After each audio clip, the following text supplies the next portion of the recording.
Olá, jovens, tudo bem? Eu sou Aguinaldo, presbítero da Igreja Presbiteriana de Baronesa. Que bom poder estar falando com vocês nesse dia sobre esse tema tão relevante e importante da igreja, que é o jejum. Se você lembrar, esse é um assunto milenar. Ele já foi tratado lá atrás por muitos irmãos nossos, profetas, patriarcas, apóstolos.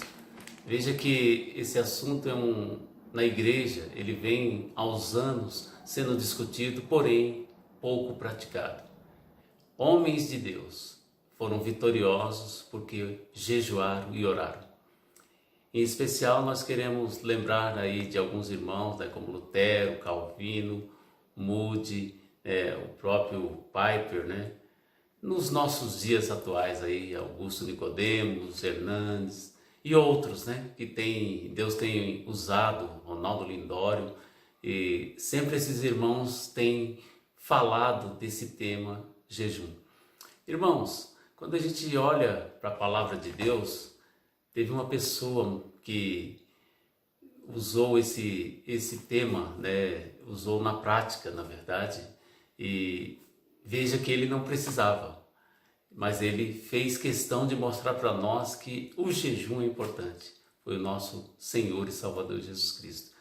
Queremos lembrar da palavra de Deus, apenas um texto em Marcos capítulo 9, que quando Jesus estava ali com os discípulos, falando com aquele jovem possesso, os discípulos entram na casa, os discípulos perguntam em particular para Jesus Cristo: por que não podemos expulsá-lo?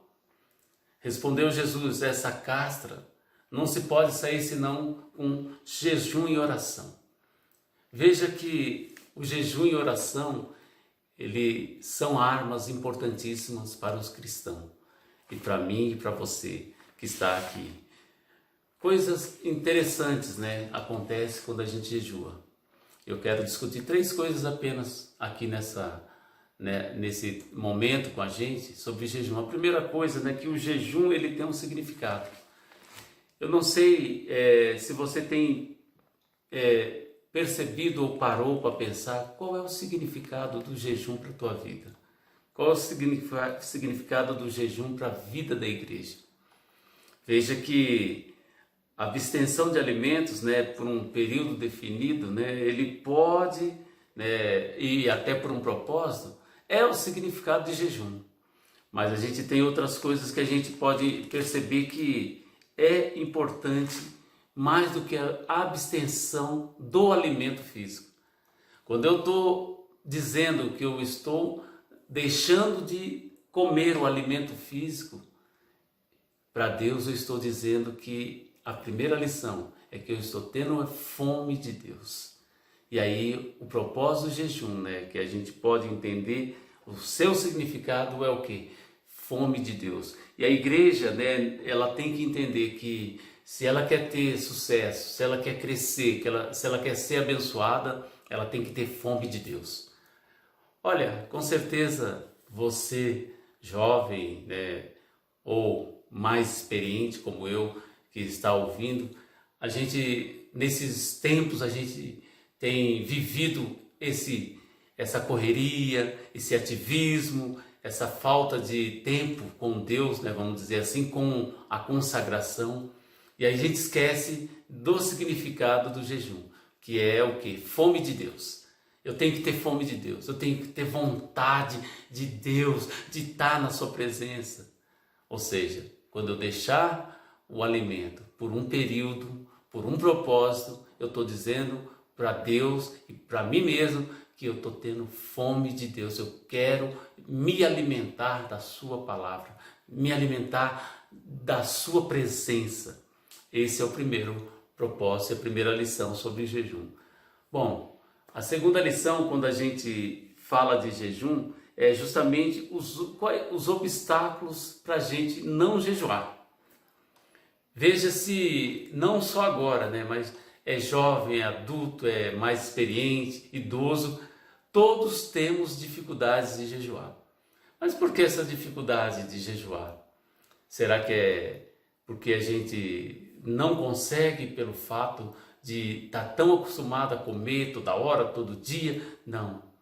não é isso somente. A gente tem uma dificuldade, né, no sentido de por quê? Porque quando a gente fala em coisas e não em jejuar, a gente está dizendo assim, olha, eu não vou jejuar porque tem coisas muito mais prioritárias, né, e eu não consigo deixá-las, né? E aí eu pergunto para nós como igreja, né? Será que realmente, né, tudo que está na nossa volta é mais prioritário do que a consagração, a santificação? E aí, né, como diz Piper, como diz o pastor Hernandes, como diz alguns escritores renomados, né, a gente não a gente não jejua, né, não é por causa do pecado apenas ou por causa das coisas ruins, negativas.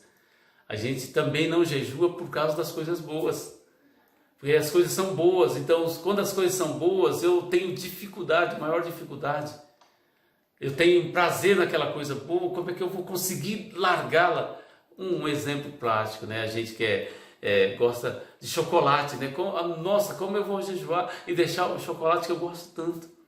A Coca-Cola, como eu vou deixar o meu doce, nuggets, sei lá, alguma coisa que eu gosto muito? Então eu tenho essa dificuldade. Então os obstáculos estão mais nas coisas boas do que nas coisas negativas. Então, irmãos, uma das coisas que a gente tem que entender aqui, né, que a nossa geração corre, né, atrás de bênçãos, né, coisas boas, né, porque tudo que vem de Deus são coisas boas. Mas ela esquece de uma coisa: quando ela corre atrás das coisas boas, apenas as bênçãos de Deus, ela deixa de correr atrás do abençoador, ou seja, o Deus da bênção. Então a gente fica muito entretido em dons, em coisas do alto, vai vir isso, se eu fizer isso eu vou ganhar isso. Mas a gente está pensando nas coisas pessoais, nas coisas que vão me satisfazer, que vão me trazer alegria.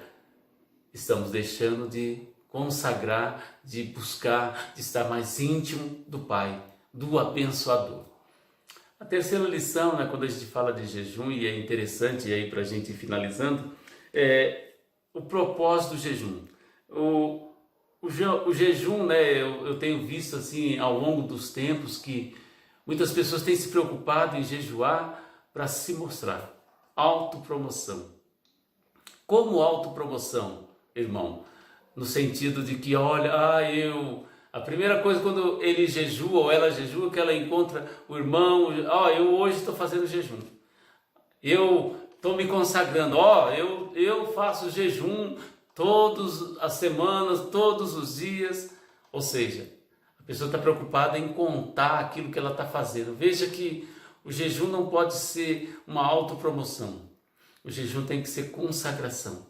Quando eu quero jejuar, eu tenho um propósito. Esse propósito é entre eu e Deus, não entre as pessoas, não entre os irmãos. Aí entre eu e Deus, o nosso Pai que vem em secreto, Ele vai nos abençoar. Eu quero dizer para nós assim que o jejum é instrumento para o fortalecimento nosso. Por quê? Veja que aquela castra, ela só sairia com jejum e oração. Irmãos, quando eu estou me alimentando da palavra, quando eu estou mais íntimo de Deus, quando eu entendo que aquele momento de jejum, eu estou me consagrando para que Deus veja em secreto e me abençoe, eu saio mais fortalecido. E hoje então, o que nós temos percebido é que, assim como alguns fariseus do passado, assim como alguns irmãos hoje que têm pregado triunfalismo, têm pregado a autopromoção, que eu faço isso, que eu sou aquilo, isso aí não tem vitória, isso aí não tem sucesso. Então, se você, como cristão, não importa se você é reformado, não importa se você é neopentecostal, pentecostal, eu só quero dizer uma coisa para você: o jejum ele só tem um propósito, é glorificar o nome de Deus. Se você que está jejuando, orando, não glorificar o nome de Deus, não vale nada, não vai passar de nada, não vai ser demônio que vai sair, você não vai ser abençoado, não vai ser enfermidade que vai ser curada, não vai ser pessoas que vão se converter. Veja que todo momento, quando os nossos irmãos lá do passado, os profetas estavam em situações difíceis, e aí a gente pode lembrar de vários, né? Esdras, nós podemos lembrar de Jeremias, Isaías, esses irmãos, né, com certeza jejuavam, com certeza estavam ali preocupados com a sua consagração diante de Deus. Então eu e você nesse momento, nesse bate-papo aqui que fala sério, né? Vamos falar sério, né? Por que a gente tem dificuldade em jejuar? Porque a gente não quer ficar mais perto de Deus, porque a gente não quer ter tempo para Deus, a gente não quer ficar mais íntimo de Deus. Porque, irmão, se a gente começar a jejuar, começar a orar, a gente vai ficar mais íntimo, mais perto de Deus, e os enfermos vão ser curados, os cristãos, né, eles vão ser abençoados, e aqueles que são escolhidos serão despertados, porque aí Deus vai me usar, porque eu estou em consagração, eu estou me alimentando, eu estou com fome de Deus. Eu quero finalizar dizendo para você, né, que cristão, nascido, né, você que é escolhido, você que foi eleito antes da fundação do mundo. A gente tem como reformados uma séria dificuldade, né, em achar, né, eu estou falando isso porque eu já vivi no meio pentecostal. A gente acha que jejuar, oração, muita oração, jejum é coisa de pentecostal. Não, não é. Pelo contrário, é coisa de cristão. O cristão que não jejua, o cristão que não ora, ele está com um sério problema. Ele está deixando de se revestir da armadura de Deus.